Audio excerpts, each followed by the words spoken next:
Welcome back to episode 12 of my Valentine series, and today we are keeping it real. No fancy setup, no over the top decorations, just a loaded veg pizza made with full heart and full cheese. Hello everyone, I am Prisha और आप देख रहे हैं देसी तड़का with Prisha. और आज हम बनाएंगे पिज़्ज़ा फ्रॉम द स्क्रैच।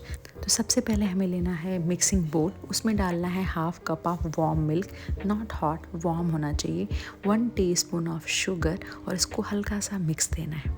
अब इसमें ऐड करेंगे हम एक्टिव ईस्ट 1.5 टीस्पून। तो अगर एक्टिव ईस्ट हमने अगर हॉट मिल्क में डाला तो वो इनएक्टिवेट हो जाता है, अच्छे से काम नहीं करता, तो ध्यान रहे वार्म होना चाहिए मिल्क। इसे हम छोड़ेंगे 10 मिनट के लिए, बिल्कुल ऐसे ही बिना ज़्यादा कुछ मिक्स किए, टच किए, और हम देखेंगे ये हमारा ईस्ट एक्टिवेट हो गया होगा। तो लगभग 10 मिनट हो चुके हैं और आप देख सकते हैं कितना फ्रॉथ आ गया ऊपर, और हमारा इस तरीके से हमें पता चलता है कि ये यीस्ट एक्टिवेट हो गया है। अब इसमें मैंने ऐड किया half cup of water, warm water है, नॉर्मल नहीं है, हल्का वार्म वाटर है। अब बारी है ड्राई इंग्रेडिएंट की। पहले हम एक सीप लेंगे, उसमें हम डालेंगे 2 tablespoon of milk powder. Yes, milk powder से बहुत अच्छा टेस्ट आता है और डो बहुत ही सॉफ्ट रहते हैं। साथ में मैंने डाला half tea spoon of salt, और इसके बाद हम इसमें डालेंगे 2 कप ऑफ मैदा। तो मैदे की क्वांटिटी के साथ जितना मैंने रेशियो बनाया है बिल्कुल उतना ही ज़्यादा है, उससे ज़्यादा या कम में नहीं ज़रूरत होती है। अब इसे हमें हल्के हाथों से गूँथ लेना है। ध्यान रहे हमें बहुत ही ज़्यादा नहीं गूँथना है, ऐसा ना हो कि हमने ओवर नीड कर दिया हो आटे को, डो को। तो हमें बहुत ही हल्के हाथे से गूँथना है और गूँथ करके हल्का सा ऊपर से ऑलिव ऑयल लगाना है। पूरे प्रोसेस के डो मेकिंग में ऑलिव ऑयल की जो क्वांटिटी होगी वो सिर्फ 1.5 टीस्पून होगी, उससे ज़्यादा नहीं होगी। उससे ज़्यादा हम करते हैं तो हमारा डो अच्छा नहीं बनेगा। तो मुझे पूरे 7 मिनट्स लगे इसको डो को गूँथने में। इससे एक्टिवेट भी हो गया है इस अच्छे से, वो टेम्परेचर भी थोड़ा सा वार्म हो गया है। अब इस डो को हम टॉप अप करेंगे थोड़े से ऑयल के साथ में। ऑलिव ऑयल यूज़ करना है, ध्यान रहे 1.5 teaspoon of olive oil use करना है, उससे ज़्यादा यूज़ करेंगे तो हमारा डो अच्छा नहीं बनेगा। और अगर आपको मैं बताऊं तो मैं कॉपी कर रही हूँ वुड फायर पिज़्ज़ा पे जैसे बनते हैं डो, उस टाइप का, थोड़ा सा थिक साइड से क्रस्ट होते हैं, तो मैं वैसा पिज़्ज़ा बना रही हूँ, तो उसके लिए ये रिक्वायरमेंट ही होती है। तो हमारा डो रेडी हो गया है। अब इसको मैं एक प्लेट से ढक करके मैं इसको साइड में रख रही हूँ माइक्रोवेव के अंदर में, या फिर आप चाहे तो स्लैब पे रख सकते हैं अगर गर्मी का मौसम है तो, और फर्मेंटेशन के लिए। तो 1 आवर फर्मेंटेशन के बाद मैं वापस इसको निकाल रही हूँ, और आप देख सकते हैं कि ये डबल हो गया है साइज़ में और काफ़ी एरी हो गया है, बिल्कुल हाथ अंदर डालने। अब हम करेंगे प्रूफिंग। प्रूफिंग के लिए हमें अगेन पेस्ट में पंचिंग करनी है। पंचिंग करके जितनी भी ट्रैप्ड एयर है थोड़ा निकालना है, और वापस इसको फिर से डो बना के हमें इसको वापस अगेन फर्मेंटेशन के लिए रखना है 1 आवर के लिए और एक्स्ट्रा।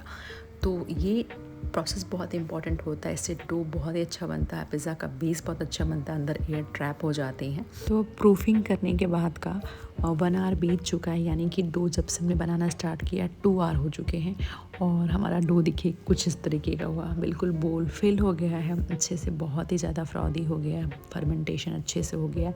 लेकिन ध्यान रहे हमें इससे ज़्यादा अगर रखते हैं हम डो को तो हमारा बहुत ही हल्का सोर आ जाएगा, खट्टापन आ जाएगा डो में, तो इससे ज़्यादा नहीं रखिएगा। और इन केस गर्मियों का टाइम है तो थोड़ा कम हम रख सकते हैं, 1.5 आवर भी सफिशिएंट है। इसे रखते हैं साइड में, और अब बनाएंगे टॉपिंग्स। टॉपिंग्स के लिए सबसे पहले हमें कटिंग करनी है सब्जियों की।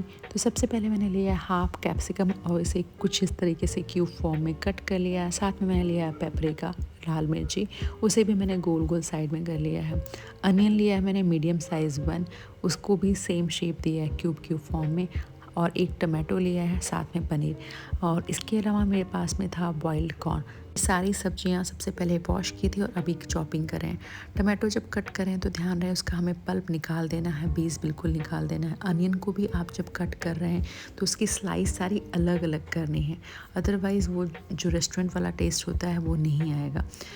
पनीर का भी जो क्यूब्स है बहुत बिग साइज नहीं रखना है, थोड़ा थिन ही रखना है। अब हमें चीज़ ग्रेट कर लेना है। ये मैंने ब्रिटानिया का चीज़ लिया है। आई डोंट नो, मैं पहली बार यूज़ कर रही हूँ, कैसा बन कर के आएगा।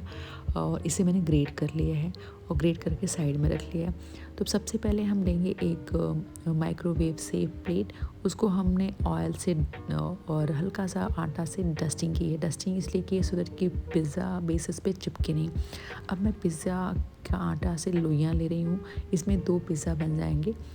तो मुझे थिक साइज़ का पिज़्ज़ा पसंद है, तो 1/2 सेंटीमीटर की विड्थ होनी चाहिए और कॉर्नर्स थोड़े से मोटे होते हैं और सेंटर में थोड़ा सा पतला होता है।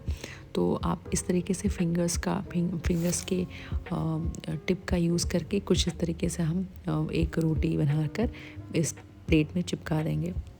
अब जो हमारा बेस है पिज़्ज़ा का, बिल्कुल फूल के रोटी जैसा ना बन जाए, इसके लिए हमें फॉक की हेल्प से बीच में इसमें डॉट डॉट कर लेने हैं। इस बीच में मैंने माइक्रोवेव को कॉन्वेक्शन मोड पे 220 डिग्री सेल्सियस पे रखा था 10 मिनट्स के लिए। तो बेस को हम बेक होने के लिए डालेंगे। तो 5 मिनट के बाद में बेस को हमने बाहर निकाल दिया, उस पर बटर लगाया है, साथ में मैंने लगाया है पिज़्ज़ा सॉस। मैंने ओटकर का पिज़्ज़ा सॉस यूज़ किया, आप चाहे तो कोई भी यूज़ कर सकते हैं, जनरसली लगाना है। उसके बाद हम इसमें डाल रहे हैं हमारी श्रेडेड पनीर, अच्छे से जिसको ग्रेट कर लिया था। अगर आपके पास मोज़रेला चीज़ है तो प्लीज़ वही लगाइए, अच्छा सा चीज़ी लुक आता है। उसके बाद जितनी सब्जियां हमने चॉप की थी, डाइस सब्जियां, एक एक करके इस पर हम लेयरिंग करेंगे। जब हम सब्जियां डाल रहे होते हैं तो हमें ध्यान देना है कि उसकी स्पेसिंग बिल्कुल सिमिलर होनी चाहिए, बिकॉज जब इसको हम स्लाइस में कट करेंगे तो ऐसा ना हो कि किसी के स्लाइस में बहुत सारे पेपरिका आ जाए, किसी के स्लाइस में सिर्फ पनीर ही है, तो बहुत ही इवनली डिस्ट्रीब्यूट करना। अब मैंने डाला इसमें ऑरिगेनो 1 टीस्पून, साथ में मैंने डाला चिली फ्लेक्स और डाला है मैंने 1/2 टीस्पून ऑफ काली मिर्च। तो ये सारे मसाले डालने के बाद में ऊपर से मैंने डाला है टोमेटो सॉस। अब मैं इसको फिर से बेक कर रही हूँ 220 डिग्री सेल्सियस पे अगले 15 मिनट्स के लिए। तो ये बेक हो चुका है और मैंने इसको बाहर निकाल दिया है माइक्रोवेव से। तो आप देख सकते हैं कितना अच्छा हो गया। कॉर्नर्स में मैं बटर लगा रही हूँ, उससे जो कॉर्नर्स थोड़े क्रिस्पी हो जाते हैं। तो अब इस पिज़्ज़ा को स्लाइसिंग करके अब मैं इसको सर्व करने जा रही हूँ हॉट कॉफ़ी के साथ में। तो मैंने 1 कप में फ्रॉथ बना के रखा था, 1 teaspoon of coffee, 1 teaspoon of sugar और 2 टीस्पून ऑफ वार्म वाटर लिया था। फ्रॉदर की हेल्प से मैंने फ्रॉथ बना लिया था। साथ में मैंने डाला है उसमें 1/2 cup of milk, warm milk. तो मेरी क्रीमी कॉफ़ी तैयार है। ऊपर से मैं इसमें डाल रही हूँ थोड़ा सा सिनेमन पाउडर, थोड़ा सा मैंने डाला है इसमें चॉकलेट पाउडर और थोड़ा सा हर्सी सिरप से हल्का सा डेकोरेशन करने की कोशिश की है, जो कि बहुत अच्छी नहीं आई है। तो अब मैं एंजॉय कर रही हूँ इस पिज़्ज़ा को हॉट कॉफ़ी के साथ में। आप बताइए कमेंट करके कि आपको रेसिपी कैसी लगी, एंड डू ट्राई, बहुत ही सिंपल है। और इस वीडियो को लाइक, शेयर, सब्सक्राइब करना नहीं भूलना।